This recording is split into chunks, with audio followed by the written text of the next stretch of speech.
Good afternoon and welcome to Real Chicks Rock Presents Real Discussions. I am your host, Michelle Dawsbird, and as always, I'm super excited to be here with you today.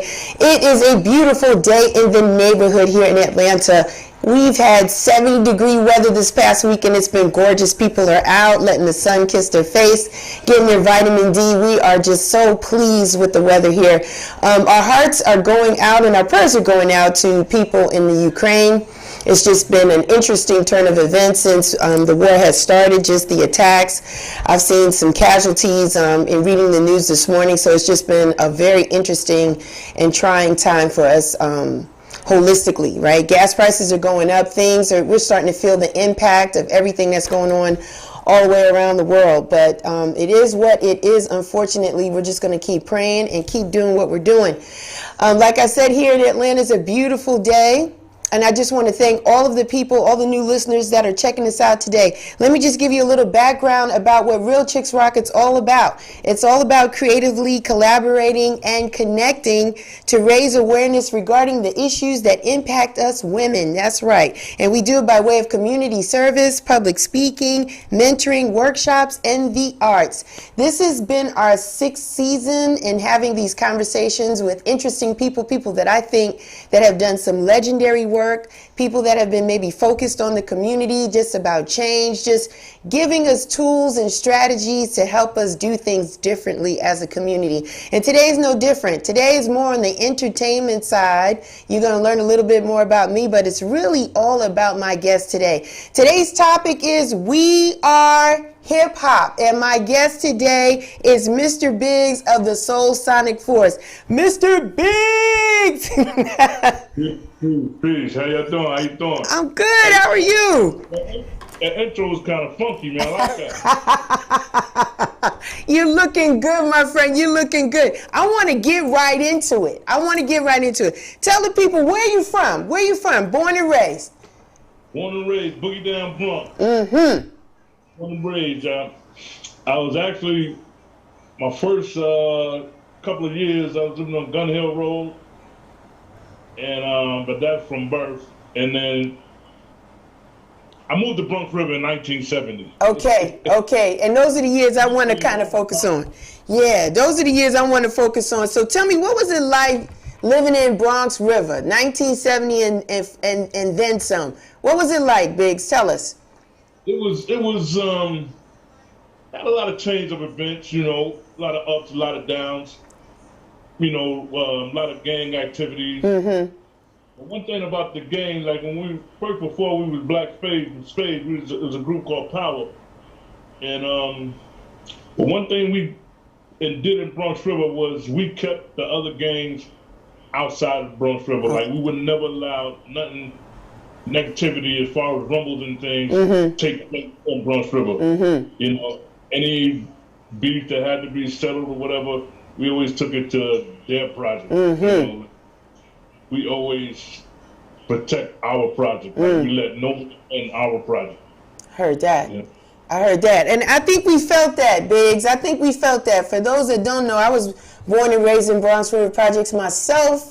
Was there my whole life, at least the first 18 years of my life. And so I remember the 70s, right? It was real. It was kind of dope for us, right? The music was good. R&B music was good. We was moving away more from the Motown sound. It was a little bit more funky. Kids was out. We was running around playing tag, hot peas and butter. You know what I mean? Handball on the side of the building. It was just like, I guess as a young girl in the projects, I didn't feel that heat that you're talking about with the gangs. I appreciate you protecting us in that sense. Yeah, a lot of people don't understand that. And not only that, like, the parents, like, it was just a big village. Like, everyone, you had someone to go to, like, to help you out in every situation that might occur. Like, it was just a big village. Mm-hmm. I didn't play no games. No games. So the music was everything. Yeah. That 70s sounds, and then from the 70s right into hip hop. Yeah. You know, it was amazing. Yeah. So, Biggs, tell us a little bit about some of the music you was checking out at that time while you was protecting the block, being a big brother to your siblings and just friends to us. What was some of the music that you was checking out during that time? Well, back then, I was a big George Clinton Parliament fan, James Brown, a little bit of Zapp, all that Motown sound. But my thing was really James Brown and George Clinton, a straight funk. You know, that was the sound. I mean, we even had that was our calling, James Brown Sex Machine. I mean, it was just soul power, James Brown soul power. You know, that was our call. Like we say, soul power. We say, spade power, soul power, power to the people, power to the spade. It was just that whole movement was you know, made me what I am today. Like it opened up my eyes to everything. That era was just special. Yeah, it was dope. So Biggs, let me kind of set the stage for those that don't know, because we take advantage of the fact that we grew up where we grew up at, right? You know, the birth of hip hop and everything that was going on at that time. Unfortunately, a lot of people didn't have a community center, right? Their projects look different than ours. You know, everybody in New York, the projects kind of look the same. But I just kind of want to set it up a little different, you know, so people can get a feel of the energy and the vibe that time, you know, during that time. So we're young kids, you know, you're a teenager, you holding it down. And now all of a sudden, there's this sound that's coming out, right? We starting to hear beats, you know, guys is coming out, scratching, not even really scratching yet, but really sampling some music that we knew maybe our parents listened to, maybe it was more of the Caucasian kind of pop music, and now all of a sudden we're hearing it, right? So now it's in the back of our center. Like, you know what I mean? So people are DJing and playing this beat. What did that feel like for you, Biggs? What did you feel like when you first heard your first break beat back then? It was that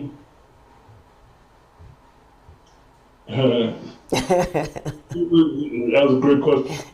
I don't really know what I felt, because when Bam Bada would play the music, you know, we would, first of all, that whole musical experience, like he would listen to records, and he had this knack to just play the break beat of the record. Like we would go downtown to record stores, and this dude would actually buy a record just because the cover looked different, not even knowing the group, not even hearing nothing from the record, you know, and then he'll take it home and play it until you heard a break beat, and he'll just play that beat over and over and over and over. And I'm looking at him like, yo, why you just playing that? So you used to listen, you know, bro, you used to listening to the whole record. Right.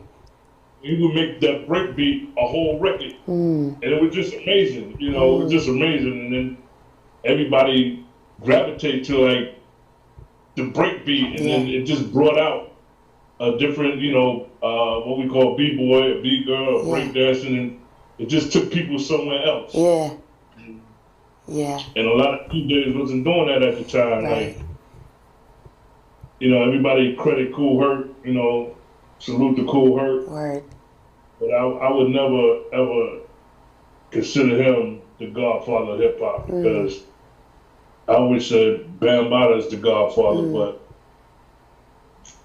you know, Herc would play the whole record. Like, you know, I'm keeping 100. Like, you would go to a Herc party and then go to a Bam Bada party. It was like, a Herc party was truly boring after hearing a Bam party, you know.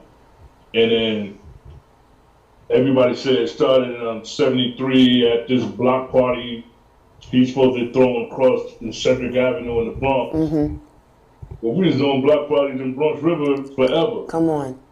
What makes that the start of hip hop? You know, it's, and up to today, people still go back and forth where the hip hop started. Did it start in Bronx River? Did it start at Cedric Avenue? Yeah. You know, I would always say it started in Bronx River. Like, I can't. Even the people from Bronx River, I don't know if you remember James Griffin used to run the center. Yeah. And he was a big Kool Herc fan. Like, he ran with Kool Herc. Tell you, like, Herc wasn't playing this stuff, man. Yeah. You know? Yeah. And my thing was, some of his parties, you couldn't wear sneakers. And if you can't wear sneakers, then that wasn't hip hop. We was just grinding sneakers. He catered to the more, them guys was more like, you know, they wore the monk necks. Yeah. They wore the gold medallions. They were a little older than us. Yeah. Yeah. You know, he had some were putting our age, but most of his crowd was older than us. So they wasn't getting on the ground and getting dirty. Yeah. And they were. Yeah. You know, that's just my. I hear you. Yeah, you're right, Biggs, in the sense, like, I mean, I was a pro-Keds girl before I even did this whole Converse thing, but it was pro-Keds what was on our feet growing up, because that's what we could afford. Go down, you know, Westchester Avenue, go get a pack, you know, get a pair of sneakers down there and keep it pushing. But yeah, the energy on the block, especially in the summertime, all it took was a nice day, like nice weather. And you're right, Bam would be playing, and he would run these extension cords, right, Ellis, from his apartment all the way to the back of the center where we used to play checkers and chess, like in that space, and then take it to the back of the center to the stage at night. Exactly. You know what I mean? Am I right? And it was funny because he was just, like, we literally be sitting down in the circle. Yeah. You can describe what the circle, you just said when we played the Right, chess. yeah, the circle. And then you're like, yo, I'm gonna play some music. Yeah. You know, the telephone, the payphone. Yeah.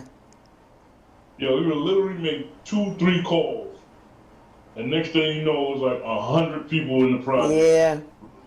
Ready for the music, ready for the party. Yeah.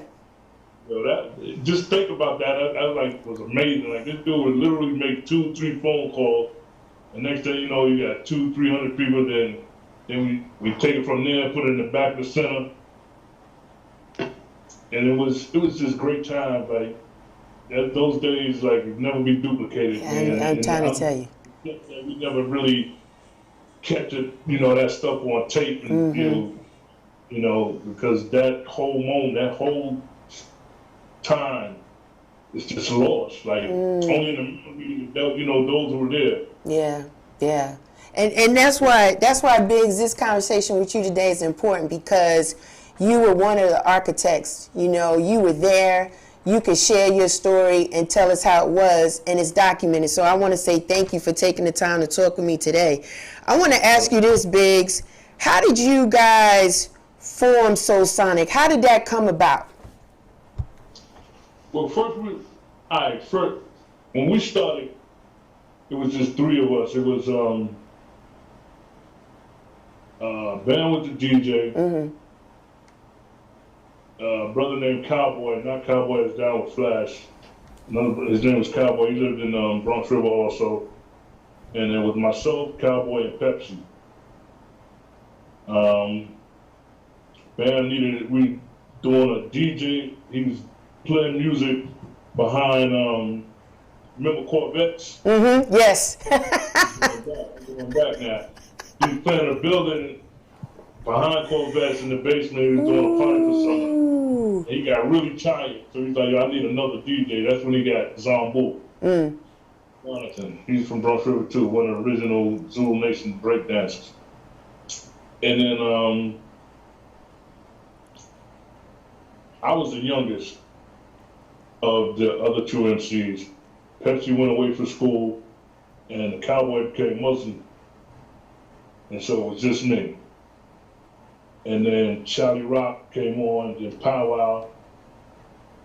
And then, make a long story short, it was about 10 of us. Okay. You know, and we had to come up with a name.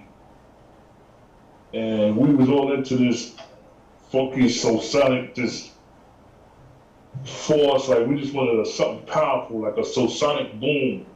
You know, we was always into like outer space type of stuff, and that's the way the name came. It was the force, soul sonic force. It was like the force, the power, music, and then within the soul sonic force, there was another group called Cosmic Force. It was like, you know, so Cosmic Force went their way, and then Soul Sonic Force, Charlie Rock went to the military, and then they left me, Pow Wow, brother named Ice, you know Ice, passed away. Yeah, he's from 1460, yeah.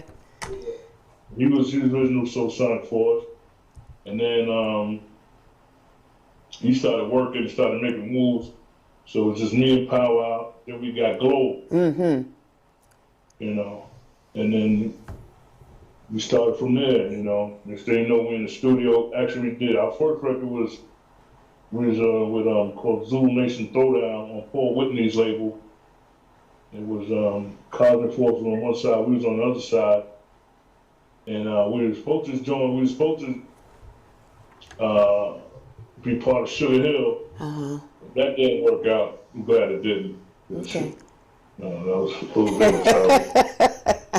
you know what they, you know, back then what they did to artists, like the way they robbed us was crazy. Yeah. And it's so sad, like when you think about it, like a lot of those guys from my era have nothing, like nothing. It's sad. It's really sad. We was fortunate. We signed with Tommy Boy, and although we didn't get all we were supposed to get, we got. We owned our publishing. Right. You know what I'm saying? Okay. We never signed our publishing away. That's good. So we've been blessed. Like we've been almost around the world, you know.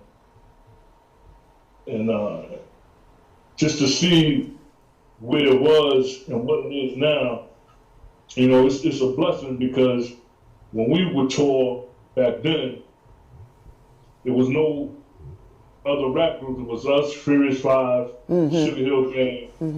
Those are like the major groups. Like we toured the world, those three groups. But when we toured, there wasn't no whole other rap groups. Like we was going up against, like I said, Gap Band. We was going up against George Clinton. We was going up against. We went up against Prince. Wow. It was crazy. Like we going up against these major bands. Right. We up there with turntables and a beatbox. Beatbox with people back then couldn't understand. Like we set it off. You know what I'm saying? Like, it wasn't for Planet Rock. John Roby, he's the one that played the beatbox. 808. Music today, like you would real like we put drummers out of business. You know, and that kind of like messed with me for years, because I was a big drummer fan. Like I was a big fan of bands. Yeah. You know what I'm saying? Yeah. So I knew with this technology, a lot of people was gonna lose jobs. Like a lot of drummers was gonna be put out of business. You know, we created that whole Miami bass sound. That's old Bronx sound, like, you know. You know, everything, that whole 808, all those hard drums is from Soul Sonic Force. You know, like I said, we toured the world. We took hip hop. We the one that took hip hop overseas. Yeah. Like they know nothing about hip hop overseas. You might have a few kids here and there. And when we first went overseas, we first went to Italy and Germany. You literally had people following us.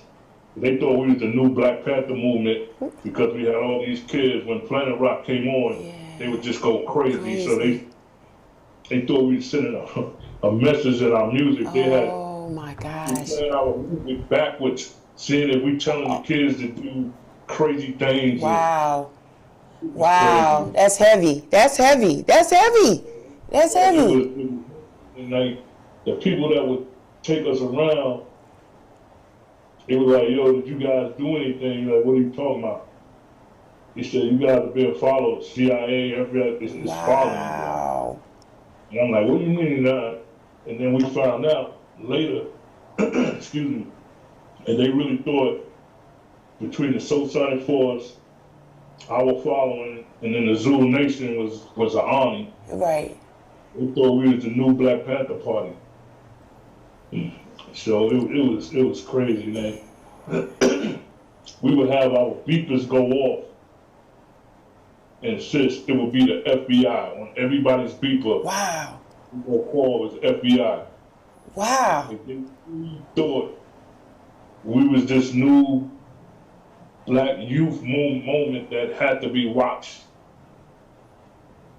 You know, all through the music, like it was crazy. It was crazy times. Like a lot of people don't know these things. Yeah. Like, Yeah. you know, it was wild. Like you really had to watch our backs. Like we didn't know who was who. Right, right. Do you remember what year this was? Like when did that start to happen? Right after Planet Rock, like 82. 82. Perfect beat, and Yeah. we just had huge following that people, the powers that be, didn't understand. They just know that when our music came on, the youth would act a certain way. Yeah. Were you guys hitting big venues in Europe when you went to Germany and Italy? Were they big venues or clubs? Like, how was that? They were big venues. Wow. Yeah, they were. By that time, it was out there. Mm-hmm. We even did a show in London, and it was funny because after the show, I see this big, tall, skinny white boy with red hair. He's running to me, and I'm like, why I don't know whether to snuff this kid. I don't know who he is. And then he wanted to do the chest bump, you know. Uh-huh. And find out it was Prince Harry. I don't know Prince Harry. Man. And he's coming for you. He started giving us pounds and shaking our hands, and right. And some lady was like, "Oh my God, you guys touched royalty." Yeah. And I'm like, "No, he touched royalty." He touched royalty. He almost got snuffed out here too, coming at me that kind of way. But yeah, he was quite interesting, man. That guy was quite interesting. You know, it was real. So did he hang around and ask questions or just kind of catch a vibe with you guys? He wanted to play us in basketball, and wow. And then we'll get 5 and you get 5 and we'll kick your bloody ass. I said, yo, you must be talking about polo or something. You ain't gonna do us in no basketball, but you go ahead with that, man. And, we were supposed to hook up that night. Just told him, enough is enough. Go to the kingdom, like leave them Bronx guys alone.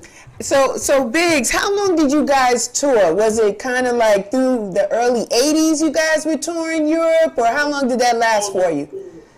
We toured up until about 82, and then Perfect Beat dropped. We toured more, the Renegades. We probably stopped touring, I want to say like 86. Mm-hmm. You know, then we would do spot gigs, like we'll do shows here and there. Mm-hmm. A lot of shows all over the place. But like major tours, might have, because, yeah, about 86. We did a couple of shows from the Beach Street movies. Mm-hmm. Did a lot of touring off of that. And then when we did Radio, I think it was Radio City. We did Radio City, and Bam decided he wanted to break the group up for whatever reason. Okay. And then he went his way, and then I said, well, you do what you gotta do. You know what I'm saying? We gonna still perform. We're supposed to not perform because you don't want to. We still riding off of Renegades, and we still hotter than fish grease. Yeah. So I don't know what that all about, but we still did our thing. So Biggs, talk to us a little bit about the energy when you guys were doing the concert. So you got B-boys, like people breakdancing everywhere, popping. Like, what was it like when you guys were doing these tours? Oh, the energy was crazy. Mm-hmm. It was almost sometimes scary because, especially when people will rough the stage and you try to get on the stage and people grabbing at you, and you already know, sis, how we came up. Like we not used to that. Right. People, we ready to get it popping. Right. Yeah. Yeah. And so we had to kind of embrace that, this is part of it. Yeah. We just big up our security, but it was crazy. It was crazy. The energy, you can't even describe that energy. You literally have to be an artist on that level at that time to even know what that energy is like. Mm-hmm. You know what I'm saying? Yeah. So Sonic back then, the group, especially with the crazy costumes and everything, people didn't, people never saw nothing like that, Not in hip hop, not in hip hop. And who came up with the costumes? Whose idea was that to come up with what you guys was wearing? It was all me and Bam. That was all because we considered, like I said, we was big Parliament fans. Mm-hmm. So we basically wanted to be Parliament of hip hop. Mm-hmm. You know what I'm saying? Mm-hmm. So, and then back then, when we was performing, like I said, we was performing with all these major groups. Back then, you couldn't get on the stage looking like somebody in the audience. Okay. The audience, when they came to see you, they wanted to see something bigger than them. Mm-hmm. Mm-hmm. So if I'm on the stage with jeans and Timberlands, and you sitting in the audience with jeans and Timberlands, it's like you at my level. You know what I'm saying? They use a little bit of respect. They think you the same. Right. Not saying that we're better than anybody, but back then they wanted you to be better than. I paid my money to see you better than me. Right. Back then you had to. Back then, no artist, no group, no artist looked like the audience. Mm. It was wild. It was and then we had a lot of running with our biggest running was with Cameo. Really? Yeah, we was getting ready to perform. We did a sound check, and we had this thing called a vocoder. That's how Bam he played a vocoder, changed his voice. The body people, Yeah. We at the top of the line, and so we get ready to perform, and I'm looking like, yo, what the hell's our vocoder?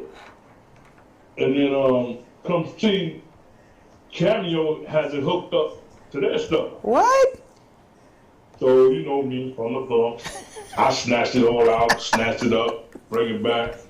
So now we beefing backstage, and then they you guys better enjoy this hip hop stuff, this rap stuff now, because it'll be over in 3 years. Oh, wow. And look, all this time, almost 50 years in. Yeah, it's still here. It's nothing bigger than hip hop. Nothing bigger than hip hop. So Biggs, tell me, 2 questions. Did you ever meet George Clinton since he was a fan? You met him several, and how did he feel about you guys, kind of imitating? This dude, George Clinton, is one of the best people in the world. Nice. He embraced us. He hung out with us. Nice. It was, his energy, even up to today. They did a party for him think it was in Brooklyn this past summer. Because we got this new museum going up. And he was part of the Universal Hip Hop Museum. And it's being built now, 145th Street. Yes.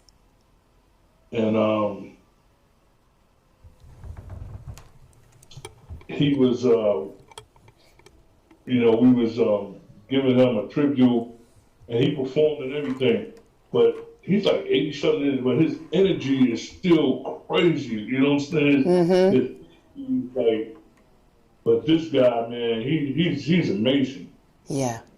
He won't stop. He won't stop. Shouts out to the Universal Hip Hop Museum. They are today's sponsor for the show. I had the honor of speaking with Martha Diaz and Renee Foster. I know they are doing phenomenal work. I cannot wait until that museum is open. It's open in 2024. And I know they're doing some dope things for the culture. So that I truly appreciate. The other question I wanted to ask you, Biggs, was I know that I'm glad that George was good in receiving you guys. I wanted to ask, because you made a comment about hip-hop and just the way it was then. What is your thoughts about hip-hop today? Well, it's my baby. You know what I'm saying? Okay. I want to go for it. All right. I know, like, they got this new thing, I don't know, in Atlanta, well, that's basically that the drill music, the drill music with, these guys is rapping about somebody homie that just got murdered, and they basically saying, it's good your homie got murdered, and that sets off a chain reaction, and they go out and another MC get killed. Like, these young boys is getting killed senseless, and that's not what hip-hop is supposed to be. Right. That part of hip-hop, I don't like they, that's terrible. Yeah. Like, this thing was, even back then when we would battle, it'd just be battles and that was it. You still my man. Right. These kids is talking about people's dead homies. Like, first of all, you gotta respect the dead. Like, really? Regardless on how he died, like, you respect him. When he's dead, it's over. Like, he's at peace, man. Leave him alone. Leave her alone. They at peace. And then you making fun of the person's dead homie. Now his crew is mad. Now they come and shoot. Come on, man. That's not what hip hop's supposed to be. That's not what hip hop's supposed to be. And then the powers don't be because we killing each other and they making money, so they don't care. Yeah. But before that, I mean, I didn't care too much for that mumbling rap. Like, if you really couldn't understand, right. I ain't good for that. Yeah. But is he understand? That's my baby. Yeah. Like, yeah. People be looking at me like I'm 61 now. I be playing hip hop in my car. They be looking like, yo, this old dude listening to this.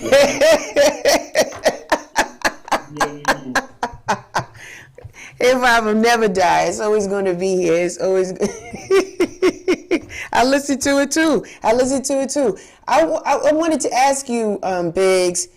Planet Rock, Searching for the Perfect Beat, all that. You guys, when that comes on, people just lose their minds. Still happens today, right? There was definitely a culture assigned to that music, right?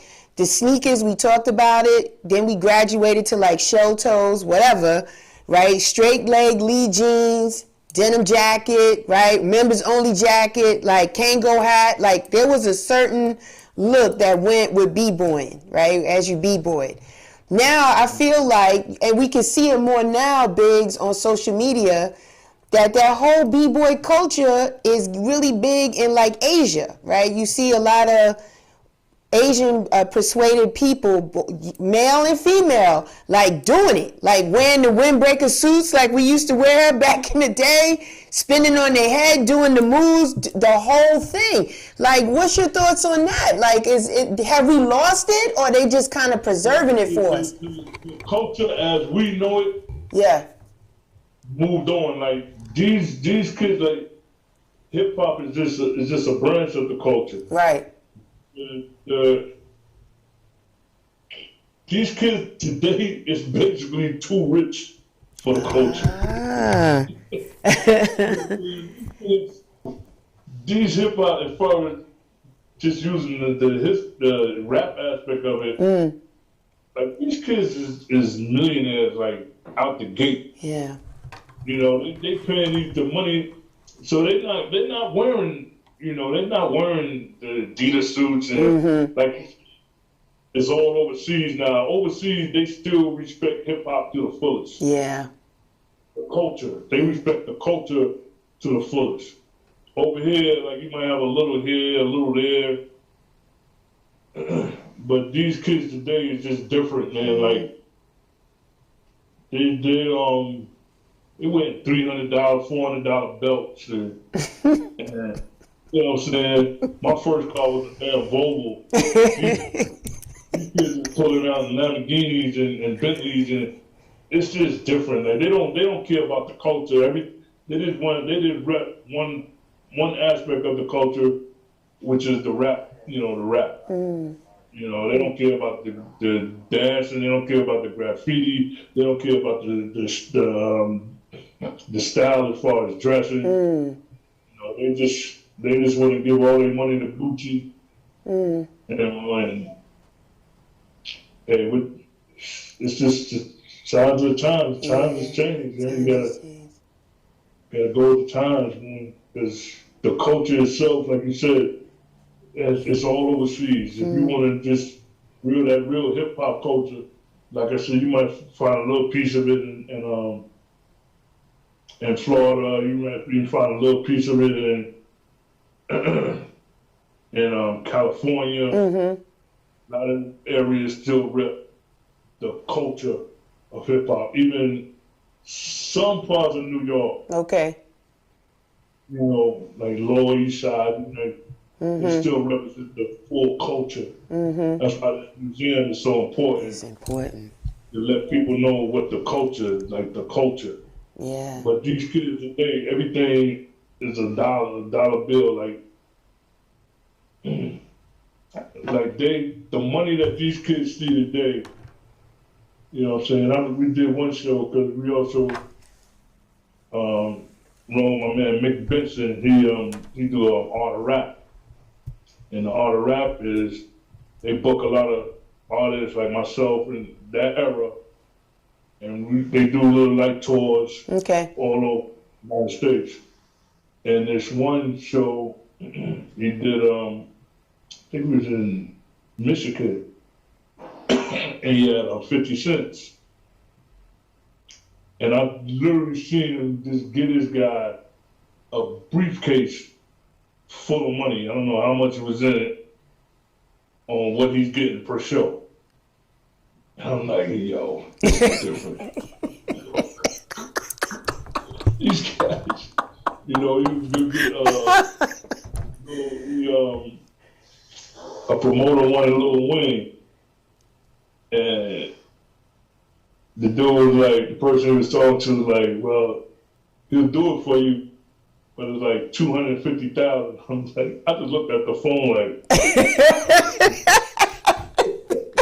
that's the money these kids are getting today. It's crazy. It's crazy.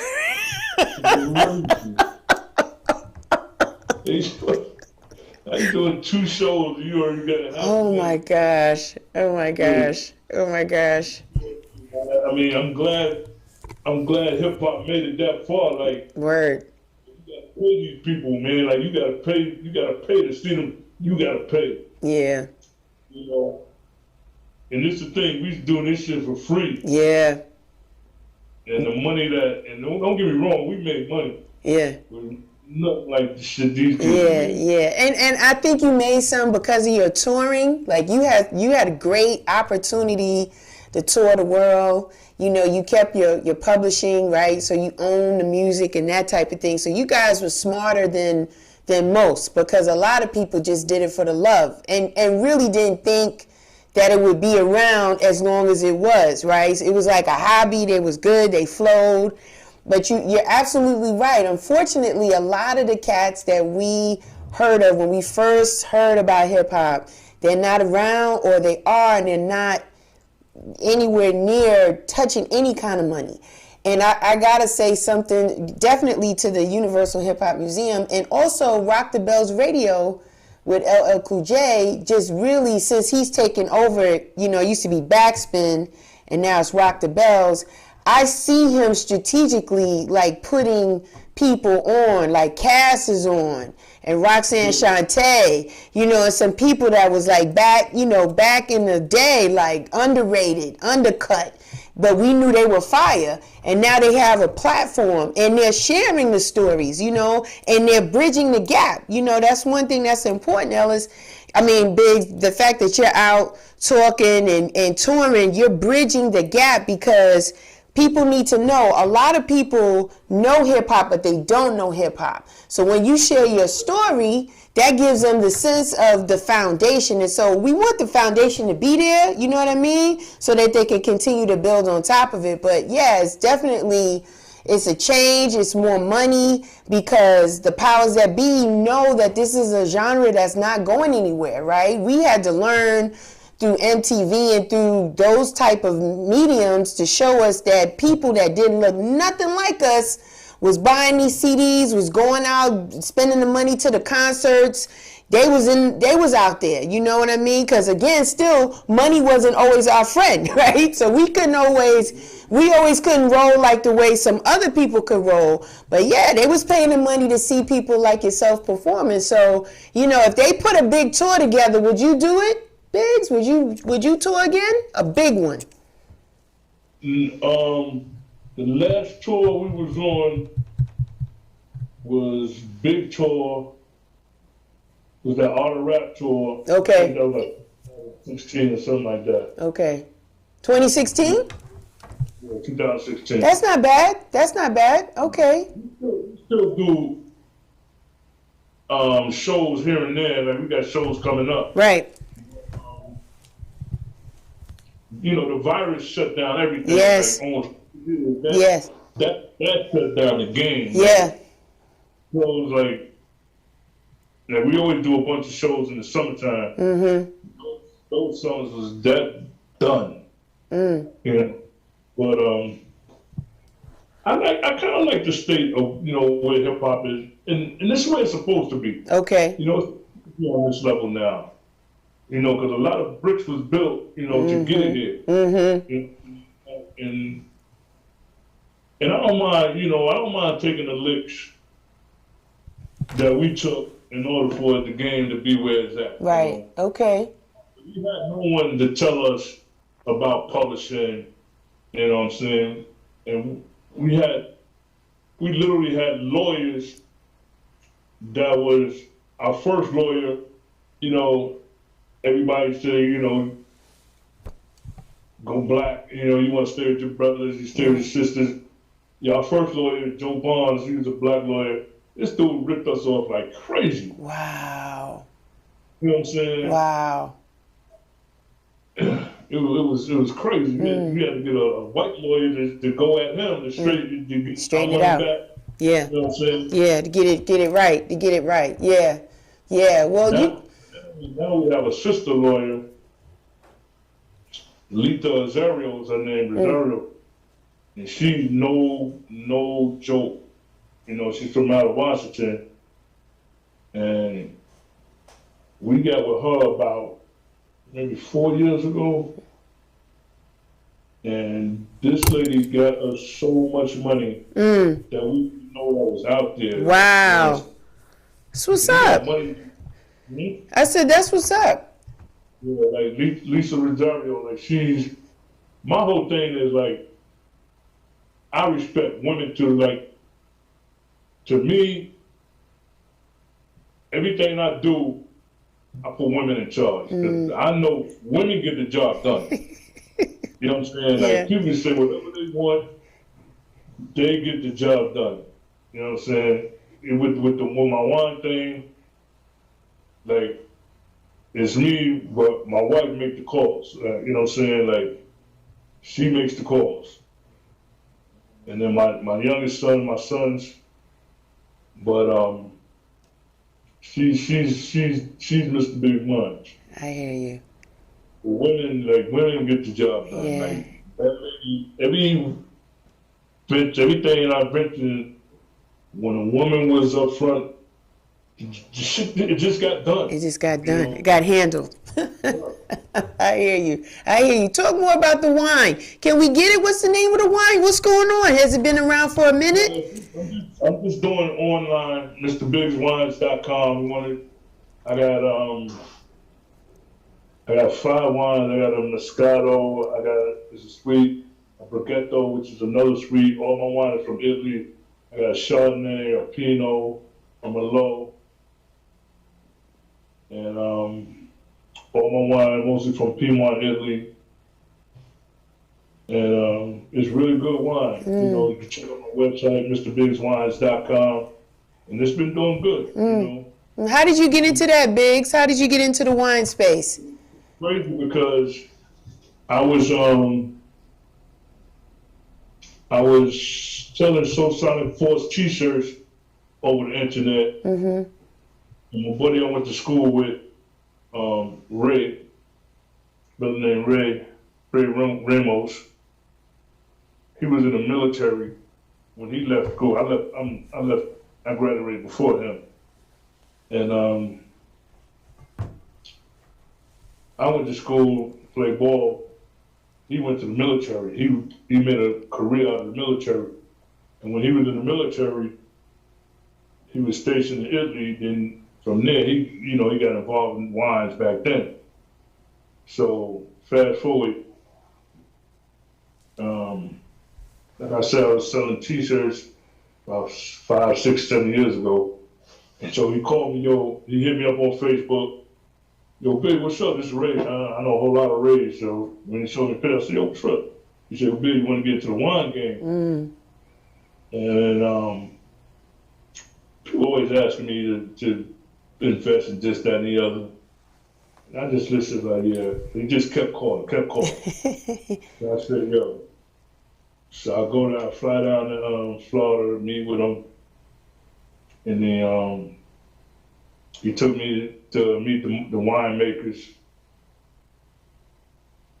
And then he started throwing some prices around. I said, yeah, I could do that.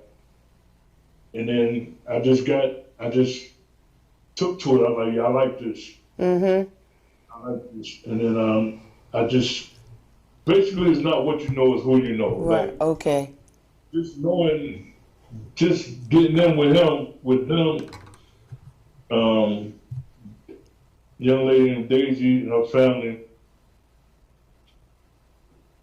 it was like, I was already in. Like, I didn't have to jump a lot of hurdles. Like, I was already in. And but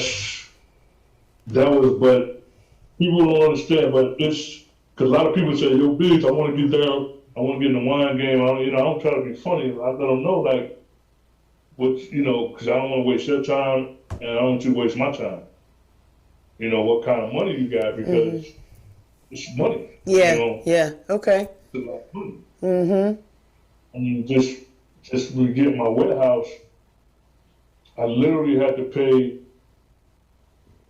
7 or 8 months of warehouse space with nothing in it, making no money. Every month I had to pay about $800-900 a month for nothing, like, just to get approved, just for the state to approve me. Right. Okay. And then they can turn you down. So that money's just wasted. They send you back a portion for the application fee, but as far as the rent, that money is gone. So you gotta have, and then you gotta buy the juice, you gotta buy the bottles, you gotta buy the corks. You gotta buy the packaging. It's a lot of bread, like, So I'm like, yo, if you got the bread, we can talk. But if you don't got this amount of bread, get your bread up, and then we can talk. I'm not gonna waste my, because it's basically a waste of time. Right. Let's get it out front. Can you afford it? You know what I'm saying? If you can't afford it, then come back to me. I'll throw a number out to you, and if you can match that number, then we could talk. Okay. Okay. You know, okay. Yeah. But it's a good business. It's a real good business. That's good to know. That's good to know. So, Biggs, I'm gonna ask you this because at the top of our conversation, we talked about the block, right? We talked about Bronx River. And, you know, when we were growing up, it was one way. And in the green room setting, we talked about how different Bronx River houses is now versus when we were growing up in the 70s there, right? It's totally different. So I want to ask you, Biggs, what could you say to a kid on the block today that would inspire them to or encourage them to get off that block? Is there anything that you could share to the people that could inspire them? Because you made it. I mean, you made it. You got a wine business. You got a beautiful wife. We see, you know, you sitting in a nice space, got some jerseys hanging up behind you. You looking good. You made it off the project block. What could you say to somebody to help them get off? It's that's a great question. You gotta wanna get off. Okay. You know You gotta wanna be somewhat successful. You gotta wanna say, all right, this is enough. You know what I'm saying? Like, I don't want, and then there's so many opportunities out here today. Like this internet thing, I mean, you can just sit home and be a YouTuber and make a bunch of money. Mm-hmm. You know what I'm saying? They got websites that you could just design a t-shirt. You don't have to put no money up, design t-shirts, and the t-shirt, you'll get a portion of the money as you sell the t-shirts, as the company sell the t-shirts. Yeah. You got one called Bonfire. Mm-hmm. You know, you make up the t-shirts and you sell the t-shirts just sitting home. Like you design a t-shirt and you just put them out there. Just open up a website. This internet thing allows people to make so much money now. Like you really don't have to do that. You know, you don't have to be but that question is you gotta wanna, it's like anything else. You gotta wanna not do it no more. Like this is enough. Got you. And other than that, there's nothing you can say to somebody that's getting money or think they're getting money. See, I hate to use this N-word, but you know, these people out here, you know, they get satisfied with nigga money, and they don't know it's so much more out there. You know what I'm saying? You go, they still standing in the same corner, leaning against the same building on the same block. You know, you gotta leave that fish tank. Yeah. There's ocean out there. You know what I'm saying? Yeah.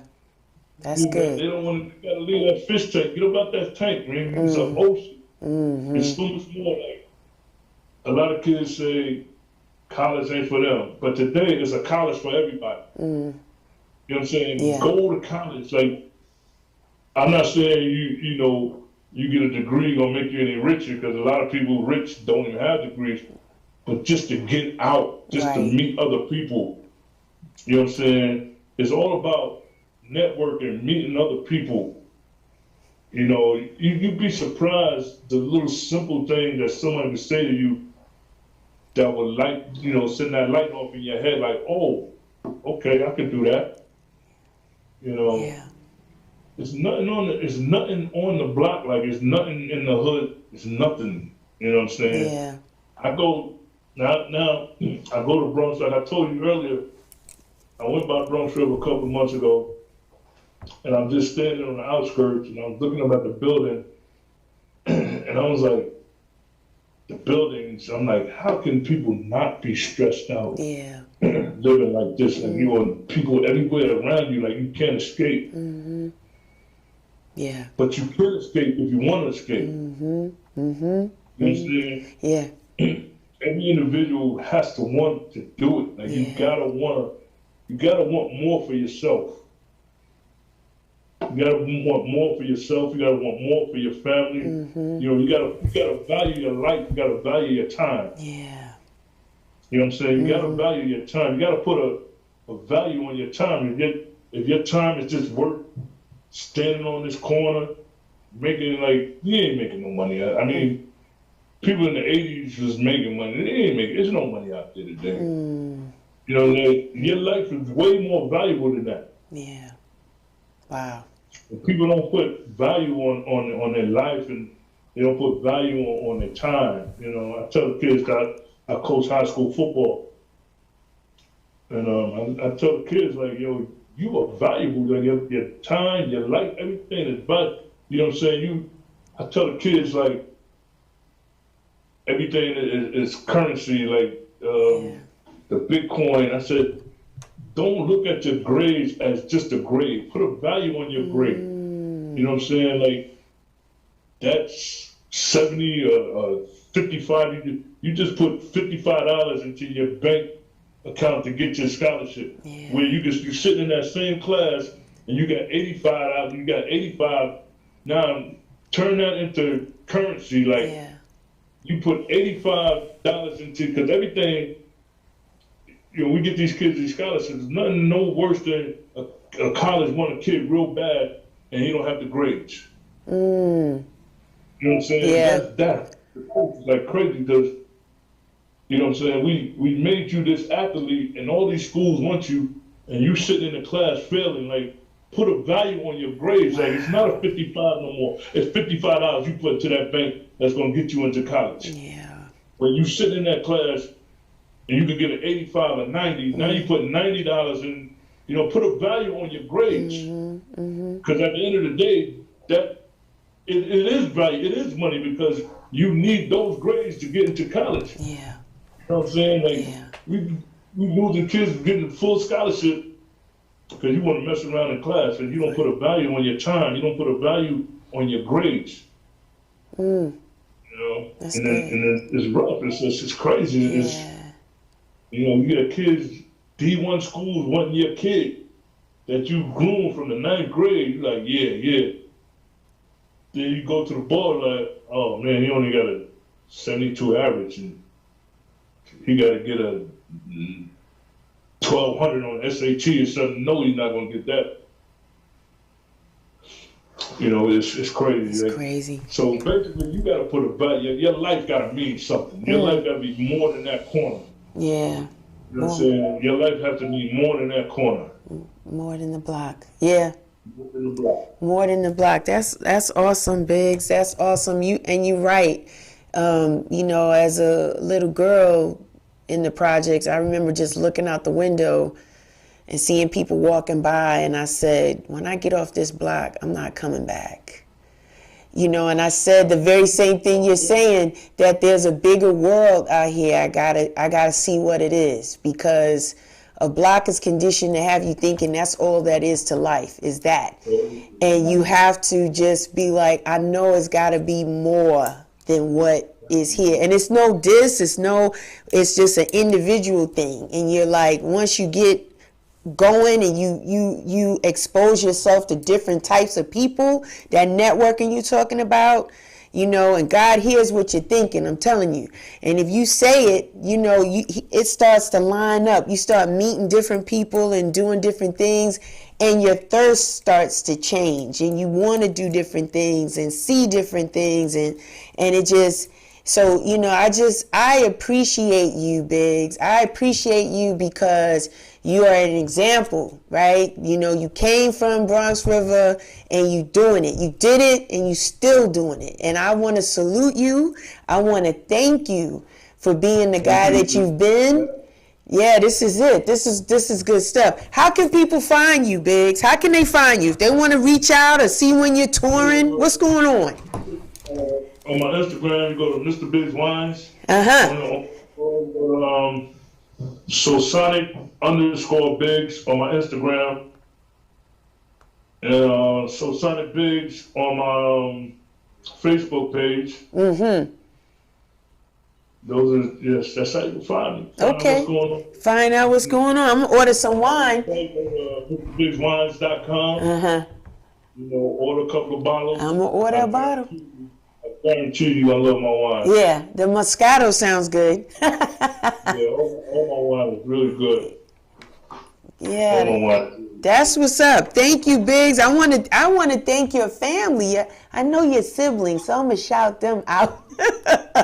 I want to thank them. You come from a good family. Growing up, we loved you. All of you guys, all of y'all, was a staple to us. I guess that's why I respect women so much, because my mom's raised all 8 of us by herself. Woo! And she didn't take no short. Great job. We wasn't no bummy family. Yeah. You wouldn't know it was 8 of us. Yeah, we didn't know, because y'all were clean. Y'all were clean. Looking good. Holding Harrod Avenue down. No joke. She would go yes. Yes, she did a good job. So shouts out to your entire family, Biggs. Man, all the best to you. Much continued success in everything that you do. I want to thank you so much for your time this afternoon. Thank you, and God bless. All right.